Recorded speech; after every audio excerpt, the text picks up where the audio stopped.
eu sou a Carol Nogueira e esse é o Item Mais da CNN. Escândalos de corrupção ou então indícios de crimes de responsabilidade. A economia não vai tão bem, os indicadores sociais preocupam e uma atmosfera quase palpável de tensão marca a crise política. Ganham ainda mais peso dois apoios: o do Congresso, entenda-se os políticos, e as ruas, que começam a refletir os índices de popularidade. Nós estamos com o maiorato. Estamos aqui todas e todos. É um passo gigantesco. Nosso país já viu essa história acontecer duas vezes desde a redemocratização. E o final acabou sendo o mesmo: o impeachment do chefe máximo do executivo. Nesses casos, Fernando Collor de Mello e Dilma Rousseff. Se você ouviu tudo o que eu falei até agora e achou que eu estava falando do Brasil de agora, de 2021, e não do de 1992 ou de 2016, é porque, de fato, as ocasiões guardam algumas semelhanças. Aglomerados, os manifestantes fecharam a Avenida Paulista e estenderam faixas contra o governo federal. Algumas pedindo o impeachment do presidente Bolsonaro e citando denúncias de corrupção envolvendo a compra de vacinas. A Secretaria da Segurança Pública do Estado de São Paulo teve que reforçar o policiamento por causa da manifestação. No Rio de Janeiro, a concentração ocorreu no Monumento Zumbi dos Palmares, na Avenida Presidente Vargas. O público levou faixas e bandeiras pedindo o impeachment de Bolsonaro e questionando as mais de 500 mil mortes por causa da Covid-19. Ele entrega aquilo que foi construído pela... Em Belo Horizonte, o protesto começou na Praça da Liberdade, na região centro-sul da capital. Os participantes carregaram cartazes de movimentos sociais pedindo o impeachment do presidente e a ampliação da vacinação contra a Covid-19 no país. Já em Florianópolis, os manifestantes coletaram assinaturas para a cassação do mandato de Jair Bolsonaro. Moradores de Curitiba também foram às ruas e percorreram vias com cartazes pedindo mais vacinas e o impeachment do presidente. Em Porto Alegre, os protestos aconteceram em frente ao mercado público da cidade. Os participantes também cobraram o afastamento do presidente Bolsonaro. A terceira manifestação contra o presidente Jair Bolsonaro, em 3 de julho, vem na esteira de semanas de notícias difíceis para o governo. Por que, então, dessa vez, quando a acusação mais grave que já foi feita sobre a sua gestão, o presidente poupou o deputado Luiz Miranda, ou mesmo o irmão dele, Luiz Ricardo Miranda, de qualquer ataque? No entendimento de senadores e deputados importantes com os quais eu conversei, há um temor, sim, de Jair Bolsonaro de que Luiz Miranda possa ter um registro da conversa que teve com o presidente no Palácio do Planalto. A ministra do Supremo Tribunal Federal, Rosa Weber, que autorizou a abertura de inquérito para investigar Jair Bolsonaro. A ação é para apurar o suposto crime de prevaricação do presidente no caso da compra da vacina indiana Covaxin. O presidente da CPI, senador Omar Aziz, decidiu antecipar para amanhã o depoimento de Luiz Paulo Dominguete. Foi ele quem revelou à Folha de São Paulo que uma acusação de um suposto esquema de cobrança de propina que seria ali atribuído ao então diretor do Departamento de Logística do Ministério da Saúde, Roberto Dias. E vamos agora falar de partidos políticos e uma reunião também com entidades da sociedade civil que acabaram de protocolar o que está sendo chamado de super pedido de impeachment contra o presidente Bolsonaro. É importante saber o que pensa quem dá a palavra final sobre a abertura ou não de um processo de impeachment. Gente, eu conversei com pessoas muito próximas ao presidente da Câmara, o deputado Arthur Lira, para entender se o humor dele em relação à questão dos pedidos de impeachment poderia ter mudado, já que todos os dirigentes de partidos do Centrão admitem que a crise política escalou e que o presidente Jair Bolsonaro, antes apenas chamuscado, agora corre um sério risco de sofrer uma avaria pesada na sua base eleitoral. Mas a resposta é não. Arthur Lira segue dizendo que não vê clima, que não vê condições, que não dá para arriscar o que vai acontecer, conflagrar o país por conta dessas questões.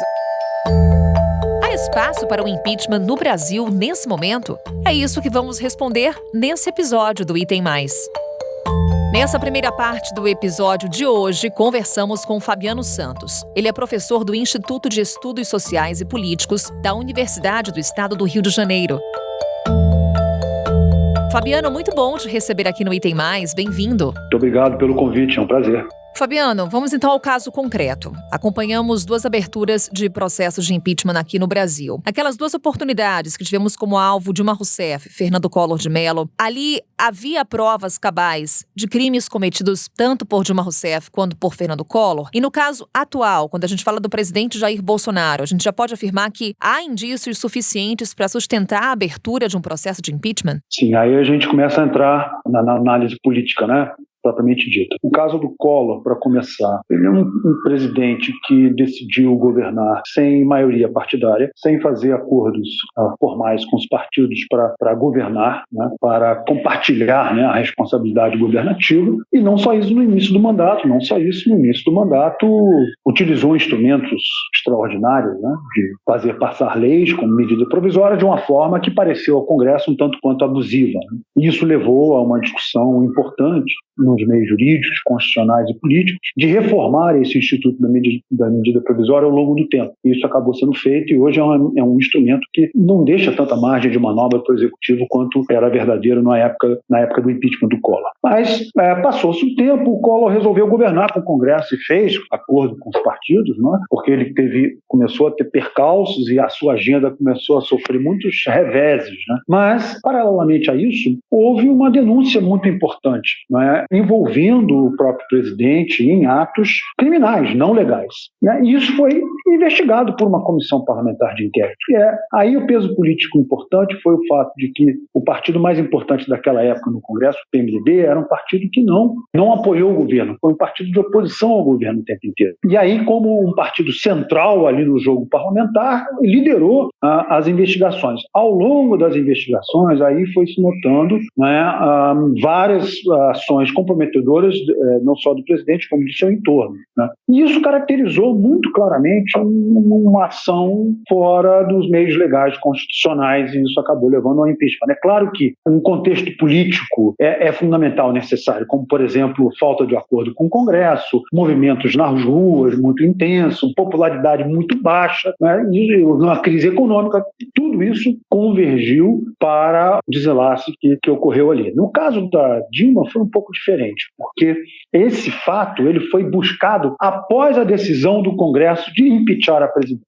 Ou seja, Eduardo Cunha, presidente da Câmara, disse, né, a todo momento que a decisão sobre aceitar ou não um pedido de impeachment cabia a ele no momento em que ele percebesse que ele queria, né, na medida em que ele quisesse que o processo de impeachment fosse para frente, ele ia escolher dentre os vários pedidos aquele que fosse para ele o mais consistente e pertinente, né? Então, o processo de impeachment da Dilma ele foi construído ex ante, né, do fato que desencadeou o impeachment, né? Então, ali também existia um cenário de crise econômica, ali existia também um cenário de movimentos de rua importante, mas não havia o alijamento do Congresso do processo político. Ali, os partidos que faziam parte, né, da base de apoio foram os partidos que produziram o impeachment, incluindo-se aí o PMDB, que era o principal partido, mas não só ele. Vários outros que participavam da base passaram a apoiar o impeachment quando perceberam que o vice-presidente Michel Temer estava disposto a manter a coalizão afastando a esquerda, né, o PT, o PSB, o PCdoB, afastando alguns partidos, o PDT, que ficaram contra o impeachment, todo o resto se manteria, toda a coalizão ampla que foi montada desde o período Lula. Aí o fato concreto envolvendo a Dilma foi algo que, segundo diversos juristas, diversos políticos, foi um fato que foi uma justificativa, um pretexto para um movimento, né, puramente político, de desacordo muito grande do Congresso que é eleito em 2014 com a presidente. Finalmente, para chegar ao Bolsonaro. O Bolsonaro tem uma vantagem, né, que é importante. Embora ele tenha já, do ponto de vista das suas palavras e as suas ações, dado vários pretextos, né, se nós voltarmos o olhar para Dilma, o próprio Collor, né, várias ações e descobertas que foram feitas, várias palavras, né, usadas pelo presidente, já poderiam justificar, né, politicamente, juridicamente, uma investigação e levando ao impeachment. Mas ele tem uma vantagem importante, foi que ele fez um acordo para a eleição do presidente da Câmara, né? E a grande maioria da Câmara tem uma convergência com a sua agenda econômica, para não dizer com a sua agenda social, cultural. Então, não há uma oposição tão forte quanto a Dilma enfrentou quanto o Collor enfrentou, cada qual na sua época. Então, é essa diferença do ponto de vista, né, ideológica, da convergência, e o fato de, politicamente, o Bolsonaro ter se aliado ao Lira para levá-lo à presidência, esses dois fatores estão sendo hoje decisivos, né, para que não vá para frente esse movimento. Quando a gente fala de impeachment, a gente pensa, impeachment é um processo político. Qual que é o peso do conteúdo nesse processo? O conteúdo ele é muito importante, é vital, né? Há de haver um fato concreto, uma justificativa importante que leve a algum tipo de tensão ou contraste com o que está previsto na lei constitucional. Em algumas interpretações, esse fato tem que ser algo que tipifique crime, né? Para daí caracterizar um crime de responsabilidade. Em outras interpretações, essa tipificação também não é tão necessária. Então, é um processo político, claro, mas há uma previsão constitucional legal para que o processo político ele possa ocorrer. Ou seja, diante de todos aqueles fatores que você enumerou para a gente, Fabiano, com relação à popularidade, com relação à crise econômica, o apoio no Congresso é um dos fatores que mais pesa quando a gente avalia o avanço de um processo de impeachment aqui no Brasil. Perfeitamente. Movimentos de rua, esses movimentos estão acontecendo. Popularidade é uma popularidade cadente, né? A crise econômica ela continua, só que como a pandemia levou a economia a um tombo muito grande, está havendo uma recuperação agora. Ninguém sabe se vai ser uma recuperação sustentável. De toda forma, a inflação está crescendo muito, né? E o desemprego é muito alto. Então, a sensação econômica das pessoas é muito ruim, né? Embora o PIB vá crescer esse ano e provavelmente cresça no ano que vem de uma maneira significativa, talvez, né? A gente ainda não sabe concretamente. Mas o que está sendo decisivo agora para o Bolsonaro é o apoio do Arthur Lira, que até o momento está sendo inquebrantável, né? Bastante sólido, né? E por bons motivos. Parece que os acordos no tange à distribuição de recursos orçamentários, né, é bastante benéfico, né, para o Lira e os parlamentares envolvidos nesse acordo, embora não seja um acordo envolvendo responsabilidade governativa, ou seja, fazer parte dos ministérios, que seria o ideal do ponto de vista da percepção de quem está apoiando ou quem não está apoiando o governo. Há uma grande ambiguidade em relação a isso. Qual é a decisão do DEM em relação ao governo? Qual é a decisão do PSD em relação ao governo? Qual é a decisão dos outros partidos em relação ao governo? Eles participam ou não do governo? Isso a opinião pública não sabe, os eleitores não sabem, né? Então esse acordo parece ser mais de bastidor do que realmente um acordo transparente e claramente de participação governativa. E aí eu trago um outro personagem para essa conversa, o vice-presidente da República. No caso, o vice-presidente atual, Hamilton Mourão. Quem é o vice? O nome desse vice importa na hora de levar adiante um processo de impeachment?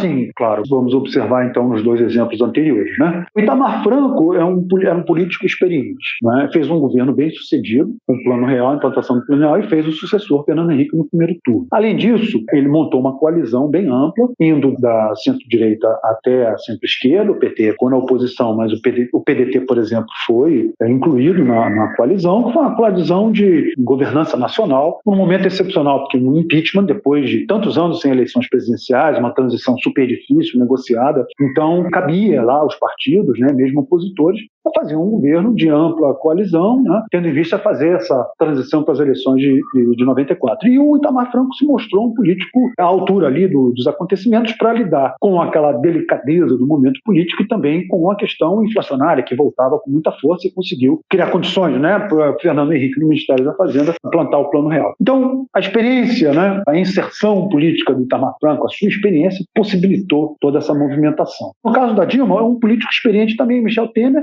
com uma vida partidária já de longuíssima data, parlamentar também. É uma liderança dentro do PMDB, o principal partido, né, que queria se transformar no hoje PMDB. A sua ação foi bem diferente do Itamar Franco. O Itamar Franco deixou o Congresso agir e ficou isolado esperando o momento, né? O Temer não. Teve um comportamento muito ostensivo em relação a isso, fato que hoje em dia acaba prejudicando bem a sua imagem, né? Ele é tido nos meios políticos, né, no eleitorado, como um personagem inconfiável, né? O que acabou não sendo bom para a sua reputação política depois. Mas o fato é que a sua capacidade política foi muito importante para liderar. Ele liderou o processo de substituição da Dilma no poder. E também foi importante a sua influência para não ser ele mesmo impeachado, né?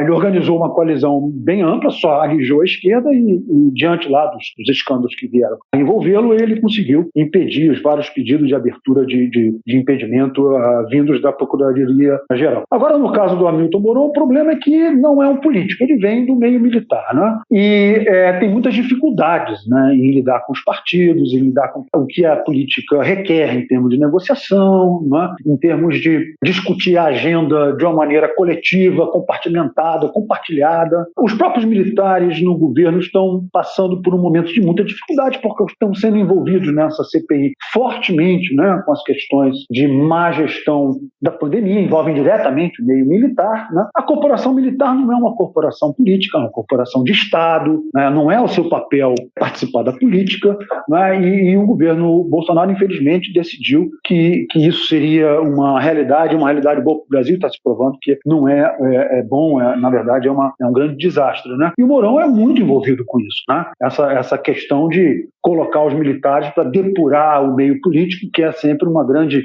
ilusão, acaba criando mais problemas para o país e mais problemas para a própria corporação militar. Embora os militares, vários deles, estejam sendo beneficiados, né, do ponto de vista dos seus salários, dos seus proventos e do orçamento. Mas isso não resolve o país e não resolve, portanto, a questão da corporação militar. Então, acho que o Mourão teria muitas dificuldades de levar à frente uma eventual presidência no caso do impeachment do Bolsonaro. Fabiano, outro ponto. O processo de impeachment, esse pedido de abertura de um processo de impeachment, ele tem um alvo específico. Em paralelo, outros escândalos de corrupção acabam surgindo. Em que medida esses escândalos de corrupção trazem um peso para a abertura ou não de um processo de impeachment? Sim, trazem muito peso, Carol, porque compõem um clima de desgaste e é um processo perigoso, não é? E no qual o presidente perde muito da sua autoridade, perde muito do seu poder de atração. Quando os políticos começam a perceber, as políticas e os políticos começam a perceber que a associação a uma liderança política do executivo pode vir a ser negativa, não é? Ou pode beneficiar, né, pelo contraponto, adversários nas suas bases, isso passa a ser desinteressante. Quando isso ocorre, passa a ser desinteressante manter o apoio. Então, o Centrão, que é esse grupo, esse aglomerado de parlamentares, né, não se tem clareza de que partidos, né, que partidos são esses. Se na hora que o Centrão percebe, né, através de suas principais lideranças, que manter o apoio, essa associação ao presidente não é interessante, então há o risco, sim, de se criar, através de subescândalos, né, o pretexto jurídico que se precisa para a derrubada do presidente. Então, é um cálculo muito arriscado e fino que os políticos têm de fazer, porque a questão é, eu tenho ali os recursos orçamentários porque negociei com o presidente recursos para beneficiar minhas bases eleitorais. O problema é saber se, em o presidente se desgastando muito e ocorrendo uma candidatura à presidência muito forte em contraposição, em ocorrendo isso, não será o caso de se perder os votos necessários para se eleger com folga e para continuar sendo influente no parlamento. Ou seja, outros parlamentares, outras candidaturas podem vir a ocupar esse espaço desses parlamentares do Centrão nas suas bases eleitorais. Outras candidaturas associadas a oposicionistas importantes, né, que venham a disputar a presidência. Então, esse cálculo vai ser feito, ele é sempre feito. O problema é o timing, né, porque se passar do segundo semestre, não vai haver mais tempo, eu acho, hábil, né? Pode até ser que haja, né? Os políticos arrumam esse tempo, mas é uma corrida contra o tempo caso esses subescândalos se associem e desgastem mais ainda a figura do presidente, que vem se desgastando fortemente. E isso, claro, traz um impacto para a corrida eleitoral de 2022. Já está trazendo, fortemente. Para encerrarmos, Fabiano, o pedido de abertura de um processo de impeachment é algo que faz parte do jogo político, no sentido de que outros presidentes também foram alvo de pedidos de impeachment que não prosperaram? Sim, faz parte do jogo político brasileiro, mas eu acho que a gente precisa caminhar para um novo jogo político no qual isso não seja presente, porque isso cria muita instabilidade. Então, se nós lembrarmos dos períodos durante os quais a democracia estava bem estabilizada e a economia crescia, né? Estabilizava-se a economia crescia, por presidente Fernando Henrique, né, e o presidente Lula, períodos durante os quais houve lá pedidos de impeachment, mas não prosperaram, né? As questões de governança estavam sólidas.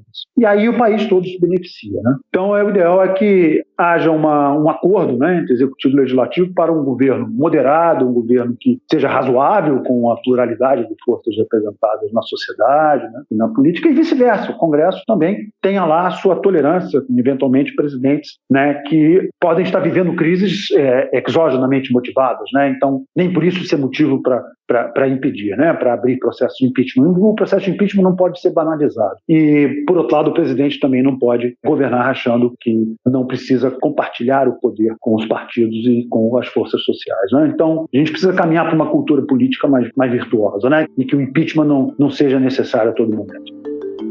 Fabiano, muito obrigada por essa conversa, por trazer para a gente todo um histórico de processos de impeachment aqui no nosso país. Até uma próxima. Muito obrigado, foi um prazer. Até uma próxima. Na segunda parte desse episódio, eu converso com ela, Thaís Arbex, todas as noites na CNN Brasil e hoje aqui comigo no Item Mais. Que prazer, Thaís, nossa analista de política da CNN. Bem-vinda. Obrigada, Carol. Obrigada pelo convite. Um prazer falar com você e com todos os nossos ouvintes. O prazer é sempre nosso, Thaís. Bem, vamos começar então com os fatos para você trazer pra gente o que tem de bastidor, o que tem de apuração. A começar pelo super pedido de impeachment. A gente sabe que já temos protocolados mais de 100 pedidos de impeachment contra o presidente Jair Bolsonaro. Esse super pedido, ele tem bases mais sólidas? Carol, o que a gente tem que olhar nos pedidos de impeachment? Os pedidos de impeachment, na verdade, eles são, acima de tudo, movimentos políticos. Então, na verdade, não sei se eu posso dizer assim, mas direi para ser mais clara. Tanto faz se eles têm bases sólidas ou não. O que interessa mesmo é o momento político do presidente, da figura pública que está sendo alvo desse pedido. Então, esse é o olhar que a gente tem que ter. Mesmo que esse pedido apresentasse diversas causas, tivesse um embasamento jurídico bastante forte, se não tiver um ambiente político que favoreça o andamento desse pedido político, ele não vai andar. Então, muito menos depende do embasamento jurídico, dos fatos ali, e mais sim do momento político, da articulação dessa base ou da desarticulação da base de um governo para que esse pedido possa, de fato, avançar, Carol. Então vamos ao momento político, a articulação política. Cito aqui, por exemplo, 2 partidos, PSL e o Partido Novo. PSL, a gente teve, por exemplo, a deputada Joyce Hasselmann, que já foi, inclusive, aliada do presidente Jair Bolsonaro, apoiando esse super pedido de impeachment. Só que dentro do PSL ainda não tem um consenso com relação ao pedido de impeachment ao afastamento de Bolsonaro. O mesmo acontece no Novo. O Novo se posicionando a favor do impeachment, porém ainda com divergências dentro do partido. Essas divergências, essas diferenças de pensamento são motivo de preocupação para o governo? Carol, são motivos de preocupação, mas eu ainda olho para o outro lado. Mostram que ainda não há um ambiente consolidado para que, de fato, o presidente da Câmara, Arthur Lira, desengavete esse pedido, que faça esse pedido andar. Diferentemente do que aconteceu quando a ex-presidente Dilma Rousseff foi impedida de continuar o seu mandato, quando tinha uma formação política bastante sólida, quando tinha bastante apoio, a gente vê que há nesse super pedido, por exemplo, diversas siglas assinando, mas são integrantes dessas siglas, não os partidos formalmente ali naquele pedido. A gente vê as manifestações de rua contra o presidente Jair Bolsonaro tomando mais corpo a cada novo ato, a cada novo fim de semana em que essas pessoas vão para as capitais protestar contra o presidente. Mas a gente ainda não vê essa manifestação na rua chegando com força no Congresso Nacional. Logo que começou a pandemia, Carol, divido aqui com vocês um pouco um relato dessa cobertura que parece que começou ontem, mas que é muito intensa. Essa discussão sobre impeachment, ela foi colocada diversas vezes, porque já lá no começo da pandemia se fazia muitas críticas à gestão do presidente Jair Bolsonaro em relação ao tratamento que se estava dando à Covid-19. Naquele momento, integrantes do Centrão diziam que muito dificilmente esse pedido um eventual pedido de impeachment avançaria porque ainda não tinha o clamor das ruas. O que a gente vê hoje? Esse clamor das ruas tem aumentado. Na oposição, há gente sim que aposte que possa vir a desencadear a abertura desse processo de impeachment, mas a gente precisa, acima de tudo, que a base do presidente Jair Bolsonaro esteja totalmente voltada para esse pedido de impeachment, que ela esteja, de fato, desgarrada do governo para que ele consiga avançar. O Novo se posicionar é importante, porque lá atrás, integrantes do Novo faziam parte daqueles movimentos que foram determinantes para o avanço do impeachment contra a presidente Dilma Rousseff. Muitos integrantes do Novo vieram, por exemplo, daquele movimento Vem Pra Rua, que era protagonista das manifestações de 2013, por exemplo. Então, isso tudo depende de uma conjuntura de fatores. Não basta apenas integrantes de determinados partidos, mesmo que aliados ao presidente, assinarem um pedido. A gente precisa juntar uma série de casinhas num quebra-cabeça, Carol.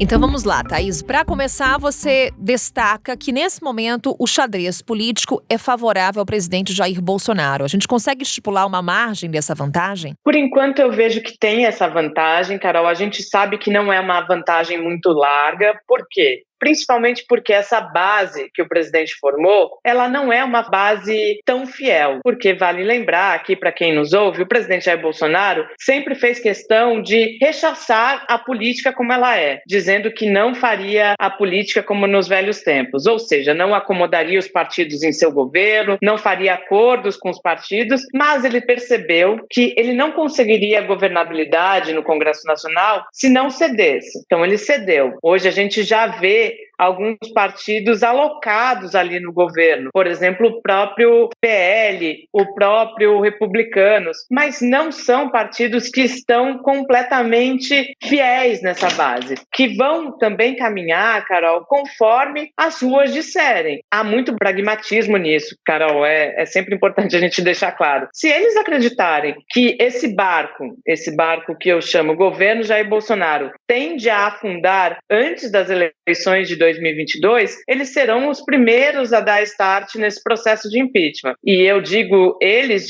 citando inclusive o próprio presidente da Câmara, Arthur Lira, que é do PP, um partido bastante importante do Centrão, mas que tem o pragmatismo acima de tudo.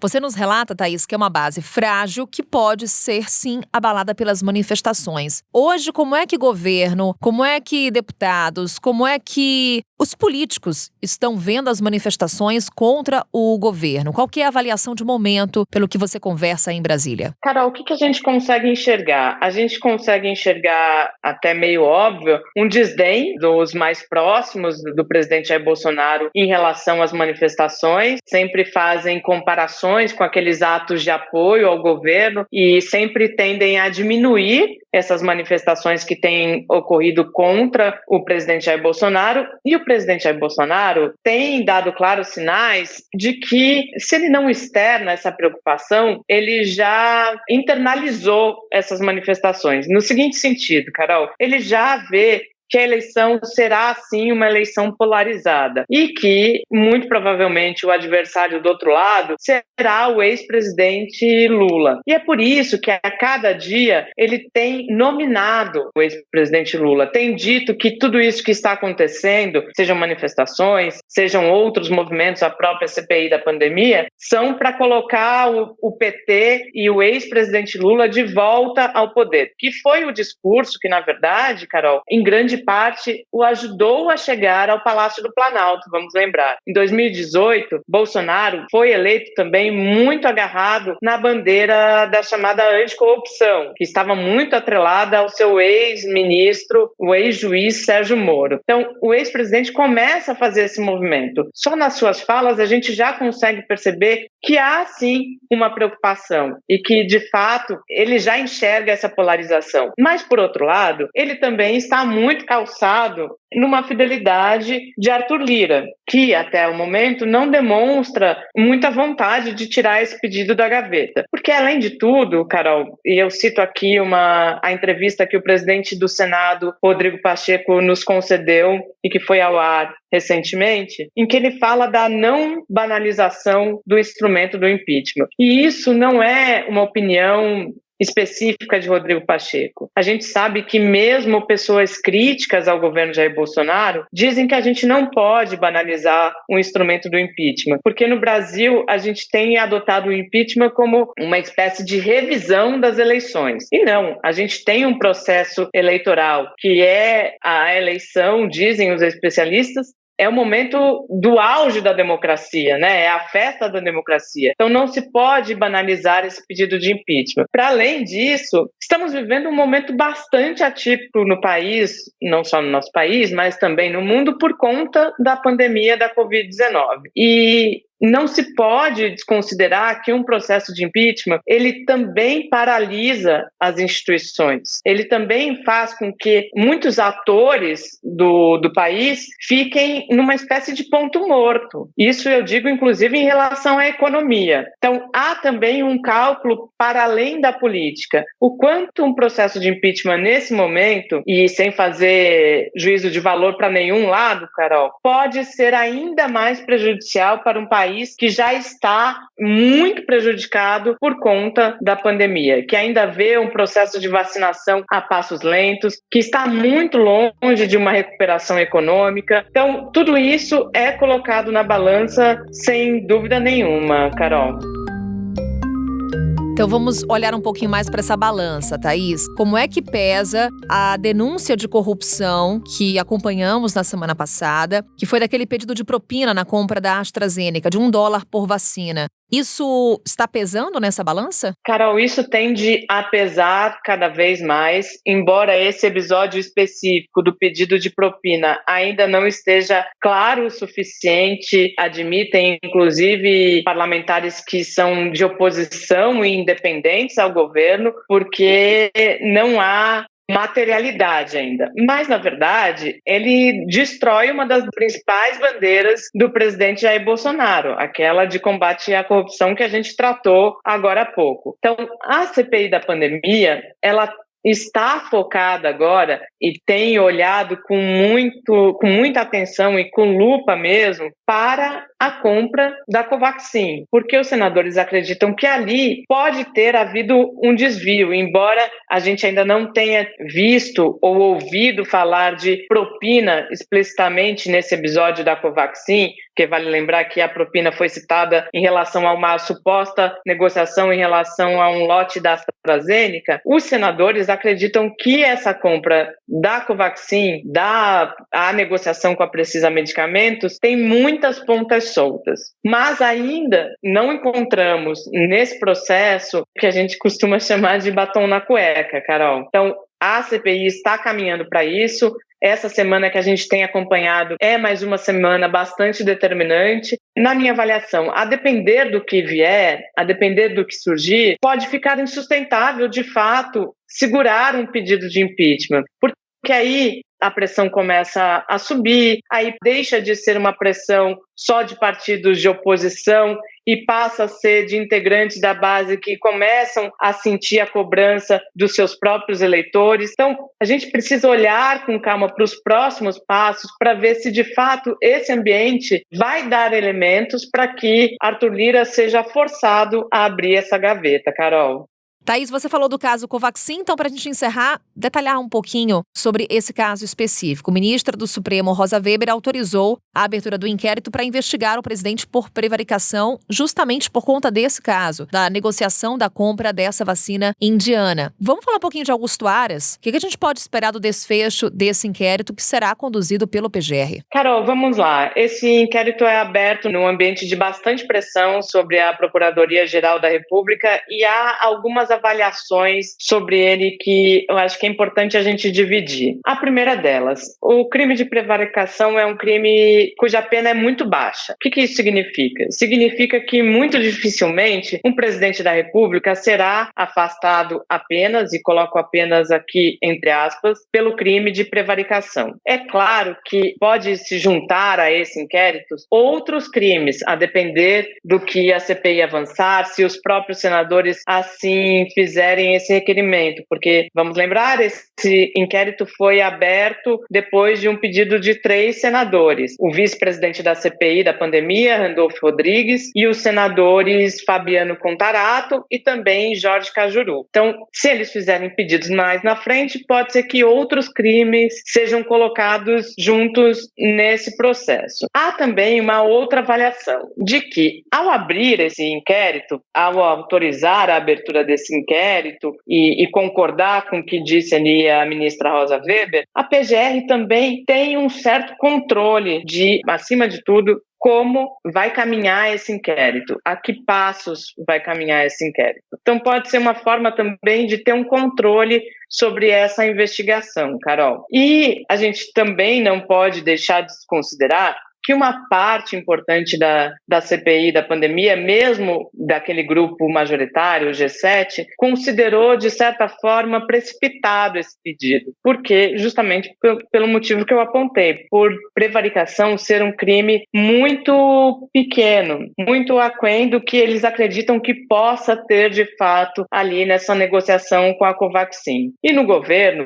tem gente que lembra também que o crime de prevaricação, Carol, é muito difícil de provar, porque o presidente, em tese, não precisaria fazer um ofício pedindo para que alguém investigasse. Basta que ele tenha chamado o então ministro Eduardo Pazuello e tenha dito: Pazuello, dê uma olhada nisso aí. Como provar isso também é difícil. Então, eu olho para esse inquérito um pouco com bastante cautela. Acho que ele teve um movimento político importante, foi um gesto político importante no Supremo Tribunal Federal e na própria PGR, na ala adversária, Augusto Aras, foi lido como um movimento de freio institucional, porque há uma avaliação de que o presidente não voltou a desdenhar das instituições. Então, eu acho que ele serve exatamente como isso nesse momento, Carol, como um freio institucional.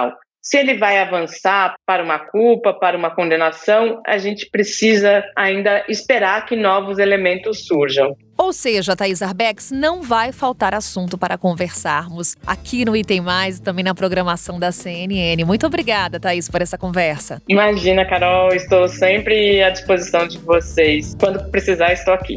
Opa, vamos aproveitar. Obrigada. E assim a gente encerra o Item Mais de hoje. Até uma próxima. Tchau.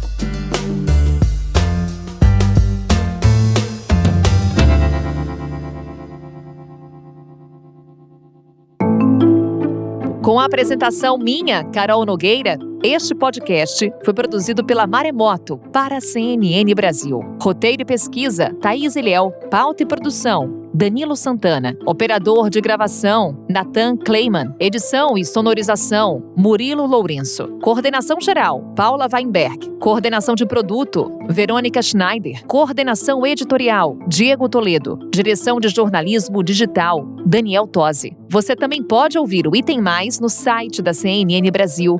E aproveite para conhecer os nossos outros programas em áudio. Acesse cnnbrasil.com.br/podcasts.